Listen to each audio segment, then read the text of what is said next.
जय Hind, this is Sushil Singh. तो आज हम बात करने जा रहे हैं क्लास 10th की फिजिक्स के बारे में। ठीक है, तो जिसमें हम सबसे पहले चैप्टर को डील करेंगे, डैट इज लाइट। ठीक है, लाइट के साथ हमने क्या करना है, डील करना है। तो भाई फिजिक्स सबसे पहले तो पता होना चाहिए भाई ये ब्रांच है किसकी, साइंस की, जो कि किसके साथ डील करती है, फिजिकल वर्ल्ड के साथ। किसके साथ करती है, फिजिकल, जिसमें हम फिजिकल मेजरमेंट्स वगैरह करते हैं। ठीक है, मोशन के साथ, काइनामेटिक्स के साथ, इलेक्ट्रिसिटी पढ़ेंगे इसके बारे में। इसमें हम मैग्नेट के बारे में पढ़ेंगे, मैग्नेटिज्म पढ़ेंगे हम। ठीक है, अलग अलग चीजें आती हैं हमारे कहाँ पर, फिजिक्स में। लेकिन आपकी क्लास 10th में आपके 5 ही चैप्टर हैं। First one is light, another one is human I and the world. ठीक है, इसी लाइट का ही पार्ट है ह्यूमन आई। थर्ड चैप्टर जो आपने इसमें पढ़ना है that is electricity. Fourth one is magnetism, magnet chapter. ठीक है, और जो फिफ्थ वन है वो क्या है आपका, सोर्स ऑफ एनर्जी। ठीक है, तो सबसे जो मेन 2 चैप्टर हैं इसमें 10th क्लास में आपके सबसे बड़े, वो हैं आपके लाइट एंड इलेक्ट्रिसिटी। ठीक है, ये 2 मेन चैप्टर हैं। ठीक है, लाइट चैप्टर है इंटरेस्टिंग, याद करने वाला कुछ नहीं है। मेरी बात को क्लियर समझना भाई, जो समझ गया फिजिक्स उसके लिए सबसे आसान ही फिजिक्स। क्यों? क्योंकि कुछ भी आपको याद करने की जरूरत नहीं है। जिसने समझ लिया वही चीजें इधर आकर लिख दो, नंबर मिल जाएंगे। अब इसको पढ़ने से पहले आपको कुछ चीजें पता होनी चाहिए। जैसे हमारा चैप्टर का नाम क्या है, लाइट। क्या नाम है इसका, बात करते हैं हम किसके बारे में, लाइट के बारे में।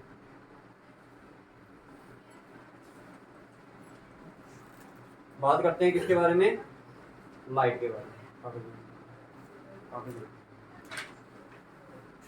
ठीक है, देखो फिजिक्स में आपको 2 टाइप की क्या मिलेंगी, क्वांटिटीज मिलेंगी। एक होता है स्केलर क्वांटिटी, एक होता है वेक्टर क्वांटिटी। भाई अब दोनों में फर्क क्या है, पहले थोड़ा सा ये पता होना चाहिए आपको। ठीक है, फिर हम चैप्टर की तरफ चलते हैं। ठीक है, थोड़ा सा आपकी इसको कहते हैं जनरल नॉलेज, वो होना जरूरी है आपको। ठीक है, तो सबसे पहले पढ़ते हैं किसके बारे में, फिजिकल क्वांटिटीज।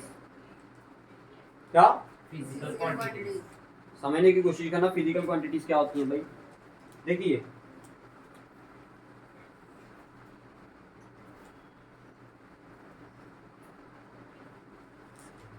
एक होता है फिजिकल क्वांटिटी, एक होता है वेक्टर क्वांटिटी।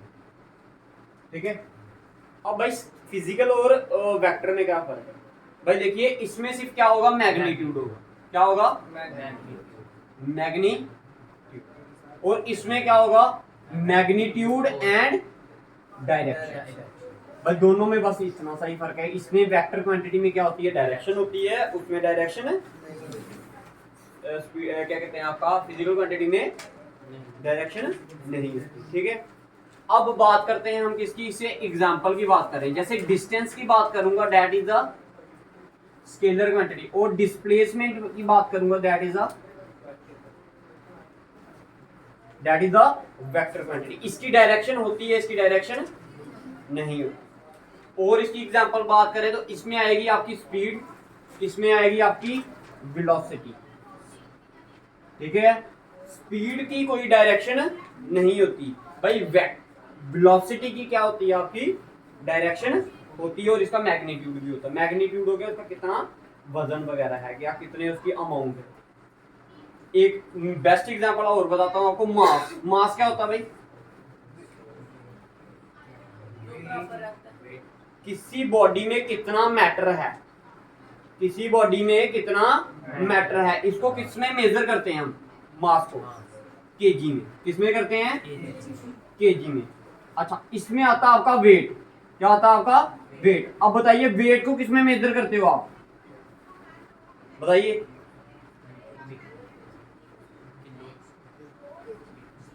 बताइए, न्यूटन में। शाबाश, किसमें करते हैं, न्यूटन में। क्योंकि भाई वेट क्या है, एक फोर्स है। ये क्या है, एक फोर्स। अब फोर्स की कोई एक डायरेक्शन होती है ना। मैंने बोला ये मैं इस मार्कर को दबा रहा हूं, तो किस डायरेक्शन में दबा रहा हूं, कोई डायरेक्शन है इसकी। ठीक है, अब मैंने दरवाजे को खोला ऐसे करके, तो इसकी भी क्या है, कोई डायरेक्शन। किस तरफ खोल रहा हूं उसको, अपनी तरफ। अब इस बोर्ड को धक्का लगा रहा हूं मैं भाई, किस तरफ लगा रहा हूं, आगे वाली तरफ। तो ये भी क्या है, आपकी डायरेक्शन शो कर रहा है। अब मेरा जोर भी तो लग रहा है इसको, देखो ना, ये आगे जोर लगा रहा हूँ ना, तो दैट इज कॉल्ड मैग्नीट्यूड। और जिस तरफ इसको मैं जोर लगा रहा हूँ, मैग्नीट्यूड लगा रहा हूँ, that is called its direction. समझ आया? समझ आया भाई? अब वेट क्या होता है भाई? वेट होता है फोर्स लगना। क्या? फोर्स लगना किसी बॉडी पे टूवर्ड्स द ग्राउंड, अर्थ की तरफ किसी चीज को कितनी फोर्स लग रही है वो उसका क्या होता है? वेट। भाई जो ये मास है ये चेंज नहीं होता, मास चेंज नहीं होता, मास चेंज नहीं होता, लेकिन वेट आपका चेंज होता है। अब इसकी एग्जांपल अगर देखनी होगी ना, किसी के घर में वो होगी ना वेट मशीन, तरकड़ी। अगर किसी के घर में क्या होगी, तरकड़ी वगैरह होगी ना, क्या करना, तरकड़ी को लेना, ठीक है, वेट मशीन को लेना, तराजू कहते हैं जिसे हम, ठीक है, हिंदी में, उसको लेना, ग्राउंड पे रखना, हार्ड सरफेस पे। किस पे? हार्ड, जैसे धरती पे रखना, हार्ड सरफेस होना चाहिए, मिट्टी नहीं होनी चाहिए, मतलब कोई जो जमीन होगी वो क्या होनी चाहिए, थोड़ी सी ठोस, उसके ऊपर खड़े होना और उसका अपना वेट चेक करना। कर लिया वेट, जितना भी वेट आएगा, अब उसको उठाकर कहां पर रखना? चारपाई पे रखना, या किसी उस जगह पर रखना जो नीचे से ग्राउंड क्या होगा उसका सॉफ्ट होगा, जैसे गद्दे वगैरह होते हैं नहीं, उसके ऊपर रखना, और फिर अपना वेट मेजर करना। दोनों में क्या होगा? अंतर होगा, डिफरेंस आएगा। क्या आएगा? डिफरेंस आएगा। तो मतलब ये हुआ कि वेट आपका चेंज होता है। मैंने आपको एक एग्जांपल शायद और भी दी थी क्लास 9th में। एक पत्थर लो, धरती पे रखो उसको, फिर उसको उठाओ, उठाया, आपको कुछ उसका वेट महसूस होगा। अब उसी पत्थर को कहां पर रखना? पानी के अंदर, और उसको उठाने की कोशिश करना, आपको दिखना लगेगा कि वो चीज क्या आपकी हल्की होगी, ठीक है। That is called buoyant force. That mean wait change होता है। लिफ्ट में खड़े होंगे तो आपका वेट अलग होगा, अगर जमीन पे खड़े होंगे तो आपका वेट अलग होगा। That mean weight can be changed but mass can not be changed. Mass को किसमें मेजर करते हो? केजी में, और वेट को फोर्स में, वेट को न्यूटन में, क्योंकि न्यूटन किसका एसआई यूनिट है। अब इसमें एक वर्ड आता है आपका एसआई यूनिट, फुल फॉर्म लिख लीजिए एसआई यूनिट की, international system of units, international system of units, international system of units, international system of. भाई कहने का मतलब क्या हुआ भाई? अब देखिए भाई, पहले पहले क्या होता था, थोड़ा देखो, आज बेसिक क्लासेस चल रही हैं आपको, मैंने आपको पहले ही भी बताया, ये हमारी कौन सी क्लासेस हैं? Basic classes. इसके बारे में आपको नॉलेज होना बड़ा ज्यादा जरूरी है, तभी हम अपने चैप्टर पे चल पाएंगे, ठीक है। फिर आपको उधर ये चीजें बताने की जरूरत नहीं पड़ेगी कि वेक्टर क्वांटिटी है, यहाँ पे क्या है, स्केलर है। अब क्या हुआ भाई, एसआई यूनिट्स की क्या जरूरत पड़ी? अब मैं आपको एग्जांपल देके बताता हूँ। जैसे एक गांव ले लो, एक शहर ले लो, कौन सा? गोमना सा, एक ले लो कौन सा? शाहपुर ले लो, और एक ले लो कोई और ले लो, बदरौड़ ले लेते हैं, ठीक है। तीन आपके क्या है? शहर हैं, या फिर गांव बोल सकते हो। हर एक गांव में क्या था? वेट ऑफ मेजरमेंट क्या था? अलग।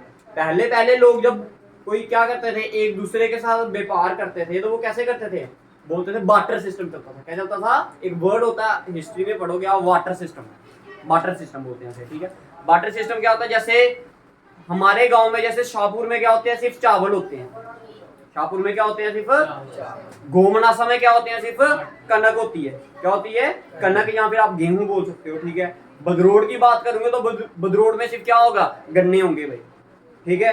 तो अब क्या होगा भाई, जब अब ये तो है नहीं कि बंदा एक ही चीज खाएगा, उसको चावल भी खाने हैं, उसको गेहूं भी खाएगा, ठीक है, और चीनी भी तो चाहिए। चीनी कहां से निकलेगी? गन्ने से। अब क्या हुआ भाई, एक दूसरे से व्यापार करना था। शाहपुर में अगर 1 kg की बोले, 1 kg कितना होता है, तो जितना मेरे इस हाथ में आएगा सामान उतना क्या होता है? 1 kg। कहां पर? शाहपुर में। आपको एग्जांपल देने की कोशिश कर रहा हूं, ठीक है। अगर मैं बुधरोड़ की बात करूं, बुधरोड़ में 1 kg कितना था? इतना था मान लो, और गोमनासा में इतना। जब व्यापार करने लगे, गोमनासा वालों ने बोला आप शाहपुर वाले हमें क्या दे दो? चावल दे दो, हम आपको गेहूं दे देंगे। मैंने बोला ठीक है। बोलते चलो 10 kg का क्या करते हैं, हम आपस में व्यापार करते हैं। 10 kg का क्या करते हैं? अब शाहपुर वालों ने क्या किया? 10 kg कितने? 1 2 3 4 5 6 7 8 9 और 10 एक लिफाफे में डाला और गोमनासा वालों को देने चल पड़े। अब गोमनासा वालों ने तो हमें देना था ना सामान, क्या देंगे? गेहूं। अब वो उनका 1 kg कितना है? इतना, ठीक है। वो बोरी में ला रहे हैं और हम लिफाफे में इतना था, ठीक है, तो दोनों में अंतर आ गया। दोनों का देखो, दोनों ने कोई बेईमानी नहीं की, बेईमानी की किसी ने, क्योंकि शाहपुर वालों को 1 kg है ही इतना, 1 kg में इतना ही सामान आएगा। लेकिन गोमनासा वाले भाई बड़े दिल वाले हैं, उनके उनके क्या, उनका जो सामान वगैरह होगा वो कितना आएगा आपको, इतना आएगा। अब क्या हुआ भाई, जब व्यापार करना था, गोमनासा वाले देखा यार कहाँ 10 kg कहाँ है, हमने चुप करके क्या किया, एक लिफाफा पकड़ा दिया किनको, गोमनासा वालों को, और गोमनासा वाले बोरी पकड़ाने लगे। कहता है उन्होंने, गोमनासा वालों ने सोचा होगा कि अभी और भी लिफाफे आएंगे, बट उनको क्या पता था कि इतने से ही बात बन जाएगी भाई हमारी। तो उधर से फिर क्या हो जाता है भाई, जब ऐसे ही क्या होने लग पड़ा, एक देश दूसरे देश के साथ व्यापार करने लग पड़ा, तो दोनों का यूनिट क्या क्या था, अलग अलग था भाई। व्यापार करने में क्या आ रही थी, दिक्कत आ रही, क्या आ रही थी, दिक्कत। अब इसको सॉल्व करने के लिए हमने क्या बनाया, SI यूनिट। मतलब एक देश जब दूसरे देश के साथ व्यापार करेगा तो किस यूनिट्स में करेगा, जो पूरे ओवरऑल, मतलब एक कंट्री का दूसरे कंट्री के साथ जब व्यापार होगा तो उन्होंने क्या बनाया, एक यूनिट्स बनाया, ताकि कोई भी क्या ना हो, परेशानी ना हो। That is called SI unit, international system of. अब समझ आया भाई, सभी को समझ आया क्यों बनाया, ये लग गया पता, ठीक है। ये एग्जांपल थी भाई। अच्छा, क्या क्या पढ़ा हमने अभी तक, फिजिक्स पढ़ा कि हम फिजिकल वर्ल्ड के बारे में पढ़ेंगे, मेजरमेंट्स के बारे में, लाइट के बारे में, अलग अलग चीजों के बारे में पढ़ेंगे, ठीक है। काइनेमेटिक्स, मोशन में चीजें पढ़ेंगे, स्टैटिक्स चीजें पढ़ेंगे, ठीक है। फिर हमने पढ़ा इसमें 2 क्वांटिटीज आती है, one is a physical quantity, other is a vector quantity. फिर हमने नेक्स्ट चीज पढ़ी कि फिजिकल क्वांटिटी में सिर्फ मैग्नीट्यूड आता है, और इसमें मैग्नीट्यूड एज वेल एज क्या आती है आपकी, डायरेक्शंस आती है, ठीक है। फिर एग्जांपल्स दी, फिर मैंने आपको बताया SI यूनिट। अब भाई देखो, जब आप कोई फिजिकल यूनिट पढ़ोगे, जब आप कोई डेफिनेशन के बारे में पढ़ोगे, तो उसको जब आप किसी चीज में मेजर भी करोगे, तो भाई मेजरमेंट का सिंबल लगाना या फिर मेजरमेंट का यूनिट लगाना बहुत ज्यादा जरूरी है। एग्जांपल दूं, देखो आप चले गए दुकान पर, आपने दुकानदार को बोला मेरे को 5 चीनी दे दो, मैंने यूनिट लगाया नहीं। अब 5 चीनी का मतलब क्या होगा, 5 दाने, पता है कुछ लगा पता। मैं गया दुकानदार के पास, मैंने बोला 10 दूध दे दो, क्या मतलब बना, ऐसा सोचा करो, ठीक है। अब मैं अगर बोलूंगा 10 kg दूध दे दो या 10 लीटर दूध दे दो, फिर उसकी सेंस बनेगी ना, ठीक है। इसलिए यूनिट, आप कई बार जब मैथ में पढ़ रहे होते हो तो आपको बोला जाए एरिया कितना, आप बोलते हो 10 एरिया, 10 एरिया का मतलब क्या हुआ, कुछ भी नहीं हुआ। मैं, आप दुकानदार के पास गए यूनिफॉर्म का कपड़े लेने, तो आपने दुकानदार को बोला मेरे को 10 कपड़े दे दे, तो कौन से कपड़े देगा, ठीक है, समझ आ रही है। तो इसलिए उनका यूनिट्स लगाना बड़ा ज्यादा जरूरी है। सबसे पहले बेसिक क्लासेस आपको यही पढ़ाया जाएगा कि आपने किसके साथ डील कैसे। इधर तक बताओ, कोई परेशानी, किसी को कोई दिक्कत नहीं है तो फिर आगे बढ़े आगे, ठीक है। तो स्टार्ट करते हैं कि क्या चैप्टर आपका नाम क्या है, लाइट। बताइए फिर क्या होती है लाइट, रोशनी। कौन सी रोशनी,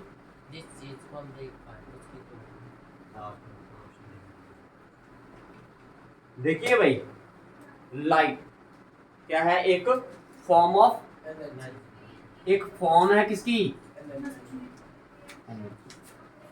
और ये वो फॉर्म है एनर्जी की which help us to see, which helps us to, जो हमें मदद करती है किसी चीज को देखने में, क्लियर भाई। लाइट क्या है, एक फॉर्म ऑफ एनर्जी है जो हमें हेल्प करती है कोई भी चीज, ठीक है। अब अगर इस कमरे में अगर मैं लाइट ऑफ कर दूं, दिखे कुछ तुम्हें, जब ये लाइट आ रही है बल्ब की, तो आप कोई चीज देख पा रहे हो, क्लियर है अभी सभी को, ठीक है। तो लाइट क्या है, अगर पेपर में अब डेफिनेशन पूछे व्हाट इज द लाइट, आपने बोला light is a form of energy which help us to see. बताओ याद करने वाला क्या है कुछ। मैं भाई आपको इस तरह से फिजिक्स पढ़ाने की कोशिश करूंगा ताकि आपको याद ना करना पड़े, समझ आया। बस ये है कि समझना, जो चीज समझ नहीं आए वो पूछोगे, अगर समझ के चीज करोगे तो कभी भी आपको भूलेगी नहीं भाई, ठीक है। बच्चे बोलते हैं टीचर ने सरप्राइज टेस्ट ले लिया, तो भाई सरप्राइज टेस्ट क्या चेक करता, आपकी नॉलेज चेक करता। याद करके तो सभी टेस्ट दे देते हैं, जो बिना याद करके टेस्ट दे मजा तो फिर उसका, ठीक है, समझ आ गया। अच्छा, और पढ़ते हैं इसके बारे में, ये कैसे ट्रैवल करती है भाई, स्ट्रेट लाइन में ट्रैवल करती है, कैसे करती है, सीधी लाइन में क्या करती है, ये ट्रैवल करती है। तीसरा पॉइंट भी क्लियर, लिखते जाना उधर आपने। What do you mean by light? Light is the form of energy which help us to see, it travels in a straight line. बताओ कुछ याद करने वाला था इसमें? आपको तो 2 ही पॉइंट बताए मैंने। क्या है? फॉर्म ऑफ एनर्जी है जो क्या करती है, हमें देखने में मदद करती है, और क्या करती है, ये स्ट्रेट लाइन में ट्रैवल। क्लियर भाई? इधर तक बताइए, कोई कंफ्यूजन है? ठीक है, और बताएं पॉइंट आपको कोई इसके बारे में? अच्छा, बोलते हैं इसका ड्यूअल नेचर होता है। कैसे होता है? Dual nature. अब ड्यूअल नेचर का क्या मतलब होता है? नेचर ड्यूअल है, दैट इज इसके जो पार्टिकल्स होते हैं वो 2 तरह से मूव करते हैं। ठीक है, one in a straight line, other in a wave nature. 2 nature होते हैं, एक स्ट्रेट लाइन का नेचर होता है, एक क्या होता है इसका, वेवी नेचर होता है। ठीक है, ये आप 11th क्लास में जाके आगे पढ़ोगे कि हर एक चीज जो है उसका कैसे कैसे कितने नेचर है, उसके 2 नेचर, उसके पार्टिकल्स के कितने नेचर होते हैं, 2 होते हैं। ये 11th क्लास में, बट मैंने आपको बता दिया। ठीक है, अच्छा भाई, speed of light. Speed of light कितनी होती है? 3 into 10 raised to power 8 3 into 10 की पावर 8 m/s का मतलब होता है मीटर पर सेकंड। अब इस मीटर पर सेकंड को आप ऐसे भी लिखते हो कहीं जगह पर। इसको कैसे लिखते हो आप? ms की पावर -1। -1 का मतलब होता है जब कोई भी चीज अगर माइनस में, जैसे 2 की पावर -3 है, इसको अगर हमने पॉजिटिव बनाना है तो इसको हम डिनोमिनेटर में ले जाते हैं। समझ आ गया? अब मीटर पर सेकंड का मतलब था मीटर अपॉन सेकंड।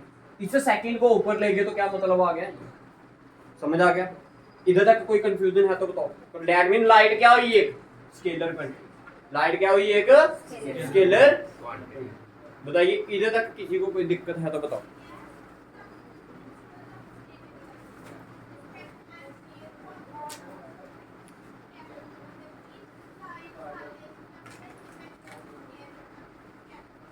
ठीक है, क्लियर है भाई? ठीक है, अब इसके सबसे पहले टॉपिक के बारे में पढ़ेंगे, that is reflection of light. Reflection of light पढ़ने से पहले आपको क्या करना पड़ेगा? मिरर के बारे में पढ़ना पड़ेगा। शीशा सभी को पता है? क्या होता है शीशा भाई, बताइए। जिसमें हम अपने आप की इमेज को देख सकते हैं। बिल्कुल सही बात। अच्छा, ये क्लियर है? मिटा दूं इसको मैं?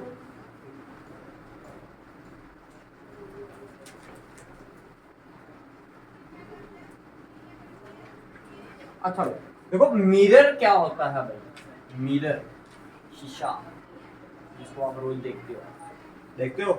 नहीं देखता? तुम्हें क्या देखना, तो फिट ही नहीं आता। ठीक है, चलो देखो, मिरर एक ऐसा सबस्टेंस है, ऐसी एक बॉडी है भाई। देखो फिजिक्स में हम क्या करते हैं, जहाँ तो ऑब्जेक्ट बोलते हैं किसी भी चीज को। मार्कर होगा, इसको भी मैं बॉडी बोल सकता हूँ, ऑब्जेक्ट बोल सकता हूँ। कोई एक आदमी खड़ा होगा, उसको भी बॉडी बोल सकता हूँ। कोई एक डस्टर होगा, उसको भी बॉडी बोलूंगा। कोई मोबाइल है, उसको भी मैं क्या बोलूंगा? बॉडी। तो फिजिक्स में आप कोई भी अगर सबस्टेंस बोलना हो तो उसको हम किसका यूज करते हैं? एक ऐसा सबस्टेंस जो क्या करता है, किसी लाइट को क्या करना है, रिफ्लेक्ट करने में। एक पॉली सरफेस जो क्या करता है, किसी चीज को क्या करने में, रिफ्लेक्ट करने में। वो आधर आपका वो चीज क्या से हो सकती है, मेटल भी हो सकती है भाई। जरूरी नहीं कि आपका मिरर क्या हो, वो शीशे का ही बना हो। ठीक है, पहले क्या होता था, शीशा जब नहीं होता तो मेटल के सरफेसेस होते थे भाई। लोहा होता है नहीं, लोहा या सिल्वर होता है, कई बार उसमें शक्ल दिखती है नहीं अपनी, दिखती है नहीं? ठीक है, व्हाइट कलर का जो होता है, देखा आपने, उसमें भी शक्ल दिखती है। देन इसको भी आप क्या बोलोगे? मिरर ही बोलोगे। स्पून होता है ना, स्पून, उसमें चेहरा दिखता है अपना। ठीक है, इधर से देखोगे तो अलग दिखेगा, इधर से देखोगे तो अलग दिखेगा। जब तुम्हें मैं पढ़ाऊंगा ना इसी में मिरर की टाइप्स पढ़ाऊंगा, कन्वेक्स एंड कनकेव, उस दिन मैं आपको बताऊंगा। ठीक है, उधर सामने आपके एक्सपेरिमेंट करेंगे वो चीज का। ठीक है, अच्छा मिरर क्या होता है भाई? एक ऐसा सबस्टेंस जो क्या करता है भाई, किसी लाइट को क्या करता है, एक ऐसा पॉली सरफेस जो क्या करता है, किसी भी लाइट को क्या करता है, रिफ्लेक्ट करने में हेल्प करता है। समझ आ गया? अब आपने सुना होगा भाई, वो मेटल भी हो सकता है और ग्लास भी। आज जनरली आजकल जो हम मिरर की बात करते हो ना, आप इधर लाइट में हम मिरर की बात करेंगे तो जनरली वो किसके बने होंगे? ग्लास के बने होंगे। किसके बने होंगे? ग्लास के बने होंगे। अच्छा, अब आपने मिरर देखा है, उसके पीछे कुछ होता है, क्या होता है? पेंट किया होता है। किसका पेंट किया होता है भाई? एक मेटल होता है जिसको हमने पेंट किया होता है, वो होता है सिल्वर मेटल। कौन सा होता है भाई, पेपर में पूछ सकते हैं भाई। सिल्वर मेटल की कोटिंग हुई होती है भाई, किसकी हुई होती है, सिल्वर मेटल की क्या होती है, कोटिंग होती है। ये लिख लेना, इंपॉर्टेंट पॉइंट है भाई। सिल्वर मेटल की कोटिंग हुई होती है किसके पीछे, किसके पीछे, मिरर के पीछे। जहां फिर इसको हम एक पेस्ट होती है उसको बोलते हैं अमलगम, ये हमने अमलगम बोलते हैं। हाँ, सिल्वर मेटल की कोटिंग होती है जहां फिर आप क्या बोल सकते हो, अमलगम, अमलगम बोलते हैं जिसे, ठीक है। जहां फिर हमें उसे क्या बोलते हैं, अमलगम बोलते हैं भाई। अमलगम क्या होता है, जो मेटल के क्या कहते हैं आपके मिरर के पीछे पेंट किया वगैरह होता है ना, उसको आप क्या बोलते हो, अमलगम बोलते हो। जहां फिर सिल्वर मेटल, अगर ये पेंट ना किया हो तो चेहरा दिखेगा, नहीं दिखेगा भाई। लाइट क्या करेगी, एक तरफ से आएगी, दूसरे तरफ से वो बाहर निकल जाएगी। जब लाइट एक तरफ से आकर दूसरे तरफ से बाहर निकल जाए, ठीक है, तब रिफ्लेक्शन नहीं होगी। रिफ्लेक्शन का क्या मतलब होता है भाई, देखो वर्ड देखो, समझिए ये वर्ड रिफ्लेक्शन। रिफ्लेक्शन, रिफ्लेक्शन का मतलब ही क्या है, किसी चीज को क्या करना, रिफ्लेक्ट करना भाई। किसी चीज को क्या करना, रिफ्लेक्ट करना। समझ आया मैंने क्या बोला, जब कोई चीज क्या करे, रिफ्लेक्ट करे, then it is known as reflection. अब मैं आपको बताता हूं कि क्या होता है। अगर ये मिरर ले लो भाई, देखिए जब भी आपने डायग्राम बनानी है तो क्या करना है भाई, जो ये मिरर बनाओगे इसको आपने पेंट पक्का करना है, क्योंकि अगर पेंट नहीं करोगे तो रिफ्लेक्शन होगी नहीं होगी, रिफ्लेक्शन होगी नहीं होगी। करना बात क्या बोल रहे हैं, ठीक है। अगर कोई भी ऑब्जेक्ट ने क्या करना है, अगर कोई भी चीज की क्या रिफ्लेक्शन होनी है तो आपका मिरर चाहिए उसके लिए, और मिरर अगर होगा तो उसको क्या नीचे से पेंट होना जरूरी है। अगर आपने डायग्राम में पेंट नहीं किया होगा, एग्जामिनर उसको क्रॉस कर देगा भाई। समझ आ रही है मेरी बात। इन चीजों की देखो बेसिक क्लासेस में आपको यही पढ़ाया जाएगा। जब आपकी पूरी बुक पे आएंगे ना, ठीक है, वो बात की बात रही। लेकिन अभी आप बेसिक क्लासेस पढ़ रहे हो तो मैं आपको छोटी छोटी फिजिक्स की चीजें बता रहा हूँ। जैसे मैथमेटिक्स की अलग क्लासेस चल रही है ना आपकी बेसिक अभी, उसी तरह फिजिक्स की क्लासेस है, ठीक है। पेंट करना जरूरी है। मैं रिफ्लेक्शन की डेफिनेशन बहुत ही अच्छी सुनाऊंगा आपको, आप खुद ही मेरे को आंसर 5 नंबर आपके इधर ही पक्के हो जाएंगे। लिखो लिखो द रिफ्लेक्शन ऑफ लाइट की डेफिनेशन लिखो। लिखो bouncing back of the light, bouncing back of the light in the same medium, in the same medium after striking a polished surface.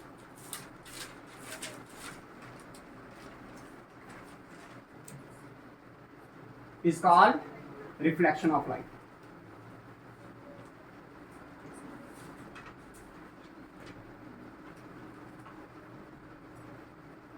देखिए क्या बोला मैंने, 2-3 वर्ड है इसमें याद रखने वाले।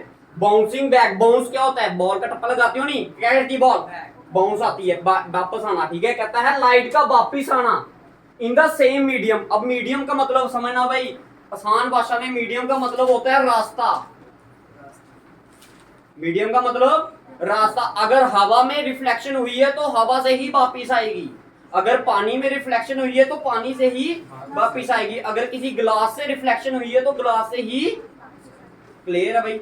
तो कहता है bouncing back of the light in the same medium, कहता है किसी लाइट का बाउंस होकर वापस आना उसी सेम रास्ते से जिस रास्ते से वो गई है।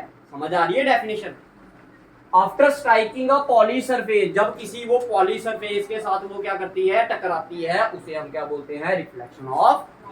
बताओ है कुछ मुश्किल, क्या याद रखना है, बताओ डेफिनेशन बोलो। Bouncing back of the light in the same medium after striking a poly surface known as. देखो जी ये लाइट आई, ये मीडियम है, ठीक है, ये एयर वाला मीडियम लगा लो या कोई भी मीडियम लगा लो भाई। देखो दूसरा मतलब होता है कि डायग्राम में एरो लगाना बड़ा ज्यादा जरूरी है। जो रे आ रही है ये इधर से टकराई और इधर से वापिस भागी, इसके साथ टकराकर हवा से आई, हवा से ही वापिस चलेगी। जो लाइट आती है उसे हम बोलते हैं इंसिडेंट रे, और जो लाइट जाती है उसे हम बोलते हैं रिफ्लेक्टेड रे। इसमें एक रे और आती है, that is known as normal. Normal का हमेशा फिजिक्स में मतलब क्या होता है, 90 डिग्री पे। इस गिलास के ऊपर 90 डिग्री पे अगर कोई रे टकराएगी तो उसको हम बोलेंगे नॉर्मल, नॉर्मल रे। भाई नॉर्मल रे और इंसिडेंट रे के बीच में जो एंगल बनता है उसे बोलते हैं हम एंगल ऑफ इंसिडेंस। नॉर्मल रे और रिफ्लेक्टिव रे के अंदर जो एंगल बनेगा that is known as angle of reflection. किसको उतारिए अपनी भाषा में भाई, मारता हूं 2 मिनट।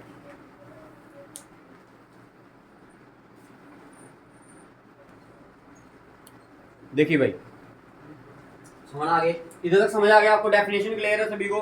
अच्छा देखो इंसिडेंट रे क्या होती है भाई, जो लाइट आ रही होती है ना उसको हम बोलते हैं इंसिडेंट रे। रिफ्लेक्टेड लाइट क्या होगी, रिफ्लेक्टेड रे क्या होगी, जो लाइट जो रे आफ्टर रिफ्लेक्टिंग अ मिरर टकराकर जो रे वापस जाएगी उसको हम क्या बोलते हैं, रिफ्लेक्टेड।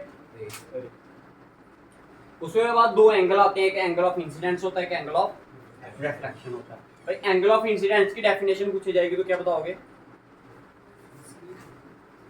एंगल ऑफ इंसिडेंस की ये लिखा ना आपने आई का मतलब ऐसे आई, एंगल ऑफ इंसिडेंस।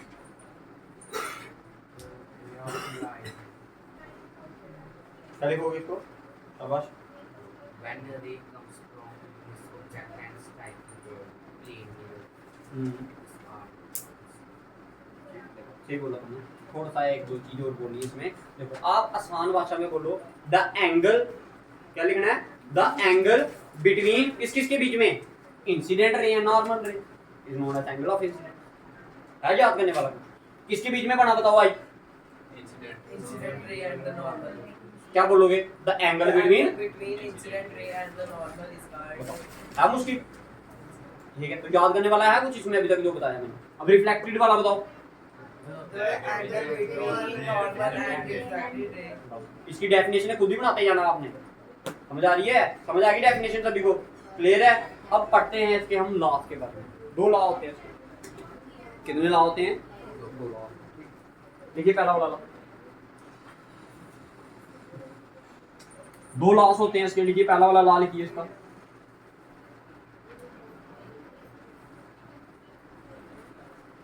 जो सबसे पहला वाला लॉ होता है वो क्या लॉ है इसका, कहता है जो जितना आपका एंगल ऑफ इंसिडेंस होगा उतना ही आपका angle of, that is angle I is equals to angle, बताइए क्लियर है सभी को। कहता है angle of incidence equal to angle of reflection. क्या लिखना आपने, angle of incidence is equals to angle of reflection, पूरा लिख लेना ना आप, मैं शॉर्ट में लिख रहा हूँ, angle of incidence equal to angle of reflection. कहने का मतलब अगर आई की वैल्यू कितनी हुई, 50 डिग्री हुई तो आर भी कितना होगा, अगर आई की वैल्यू 40 हुई तो आर भी कितना होगा, अगर आई की वैल्यू 35 डिग्री हुई तो आर भी कितना होगा, बताओ क्लियर है। पेपर में क्वेश्चन पूछ लेगा आपको कैसे, if the angle of reflection is 45 degree then what is the angle of incidence, तो कितना होगा 45. आ गया। अब ये चीजें आपको बताने वाली कोई ना है, अब ऐसा क्वेश्चन आपको कोई नहीं करवाएगा, लेकिन पेपर में आपको ऐसे ही क्वेश्चन आ रहे हैं, कंसेप्ट बता दिया अब क्वेश्चन डाल देगा। अब जिस बच्चे ने समझा होगा वो तो इसका, जिसने इस वर्ड का मतलब देखो है तो कुछ नहीं, आई आर के बराबर है, बट उधर पेपर में नहीं ना याद आता तुम्हें, उधर क्यों, उधर फिर तुम गाइडे पकड़ के गए होते हो, रट्टे लगा कर गए होते हो, तो फिर कहाँ से याद आएगा वो, इसलिए पहले बता दिया भाई मैंने इस बार, आप रट्टे लगा कर जो जाएगा भाई वो फेल है, क्योंकि पैटर्न आपका चेंज हो गया भाई पेपर, समझ आ गया, ठीक है। दूसरा लिखिए लास्ट का, लिखिए incident ray, reflected ray and normal ray all lie on the same plane. कहता है एक ही प्लेन पे रहते हैं, कौन कौन सी रे, incident ray, reflected ray, normal ray, all lie on the same plane. ये क्या थे इसके laws of reflection, this is laws of reflection, ठीक है, ये क्या है आपके लॉस ऑफ रिफ्लेक्शन, क्लियर है भाई। इसके बाद आएगी आपकी टाइप्स, 2 टाइप्स की आपने क्या पढ़नी है, 2 टाइप्स की आपने क्या पढ़नी है, रिफ्लेक्शन, 2 टाइप की क्या पढ़नी है आपने, रिफ्लेक्शन, ठीक है, क्लियर है, करवाएं, समझना आप बता दो इसको बता दो। लिखिए टाइप्स ऑफ रिफ्लेक्शन,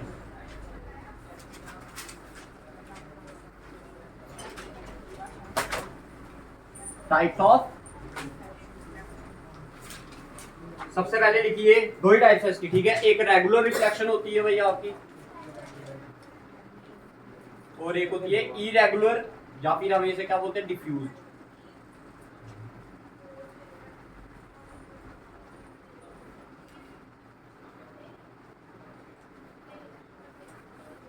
ठीक है भाई, देखिए समझते जाना भाई, मैं आपको चीजें बताते जाता हूँ। देखिए रेगुलर रिफ्लेक्शन की बात करें तो सबसे पहले आपने याद रखना है कि ये जो इसका सरफेस होता है ना, इसका जो सरफेस होता है वो कैसा होता है, स्मूथ।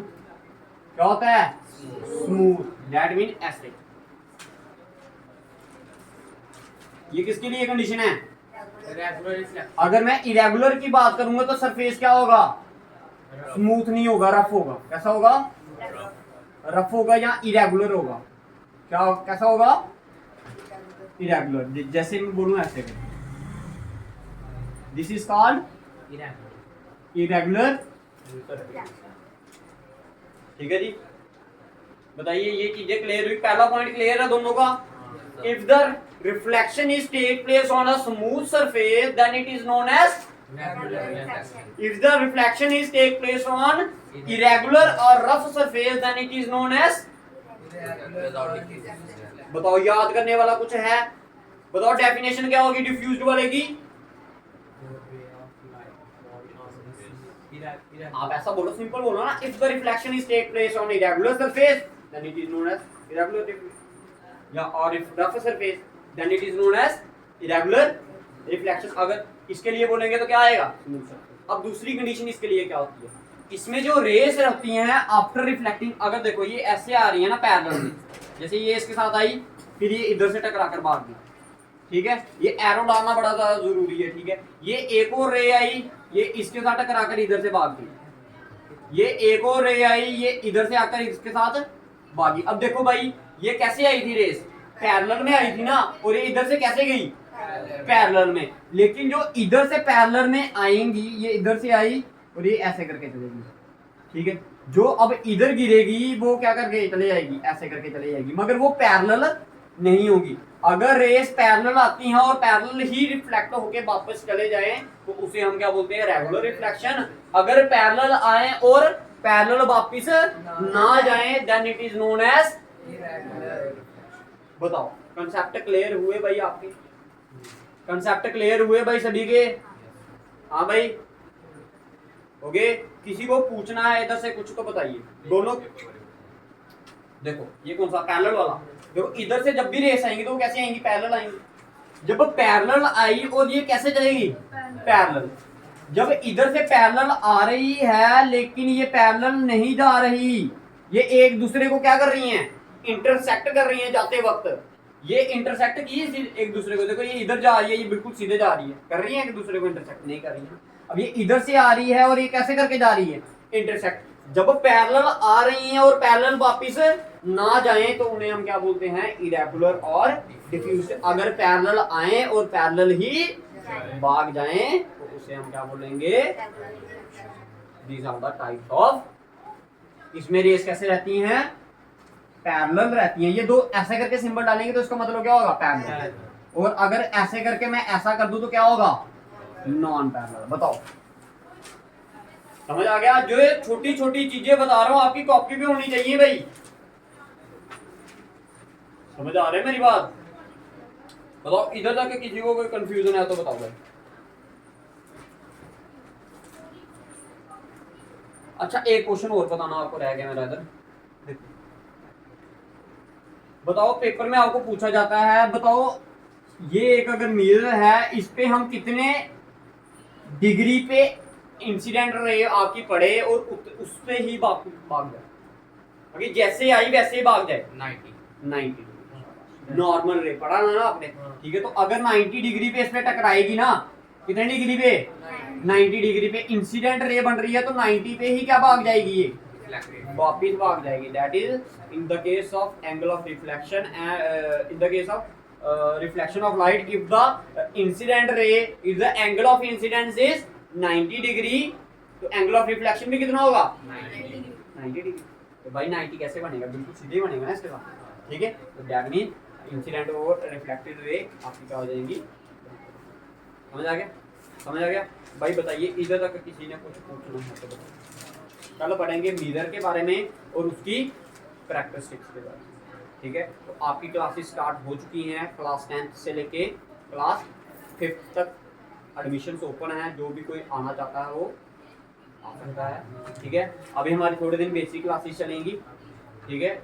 हमारी थोड़े दिन क्या चलेंगी, बेसिक क्लासेस चलेंगी, जिसमें हम अपने फिजिक्स के बारे में बात करेंगे, मैथमेटिक्स के बारे में बात करेंगे, ठीक है। कुछ क्लासेस मैंने इस पर अपलोड कर दी हैं ऑलरेडी, आप जा सकते हो, उसमें प्ले लिस्ट होगी आपकी, हंटर सहरा हमारे चैनल का नाम है, उस पर जाकर आप चेक कर सकते हैं, ठीक है। जय हिंद, वंदे मातरम।